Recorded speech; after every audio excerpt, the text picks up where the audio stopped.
खबर शामिल करते हैं लाहौर से। लाहौर के इलाके चुंगी अहमद सिद्धू बहादुराबाद गली नंबर 1 में रिश्ता के तनाज़ा पर एक औरत को कत्ल कर दिया गया। इस पर मजीद बात करते हैं MM5 न्यूज़ के नुमाइंदे इमरान मलिक से। जी इमरान, क्या तफसीलात हैं, आगाह कीजिएगा। हाँ जी, लाहौर के इलाके चुंगी अहमद सिद्धू बहादुराबाद गली नंबर 1 में रिश्ते के तनाज़े में कत्ल।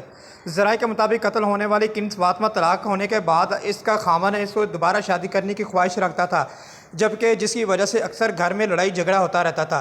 लड़ाई झगड़ा शिद्दत इख्तियार कर गया और आज किन्स फातिमा को डंडों के वार करके बेदर्दी से कत्ल कर दिया गया है, जबकि कत्ल करने के बाद मुलज़म फरार होने में कामयाब हो गया है। पुलिस ने मौके पर पहुंचकर लाश को अपनी तहवील में ले लिया है और कानूनी कार्रवाई का आगाज़ भी कर दिया गया है, जबकि SHO नशता कॉलोनी वाहिद का कहना था कि इन्वेस्टिगेशन करने के बाद असल हक़ाइक़ सामने आएंगे और मुलज़मान को जल्द गिरफ्तार कर लिया जाएगा और मुलज़मान को गिरफ्तार करने के लिए टीमें तश्कील दी जा रही हैं। SHO नशता कॉलोनी का कहना था कि मैं लवाहिकीन को यकीन दिलाता हूँ कि इंशाल्लाह जल्द मुलज़मान को गिरफ्तार करके कानूनी कार्रवाई की जाएगी और उसे सख्त से सख्त सज़ा भी दी जाएगी। जी।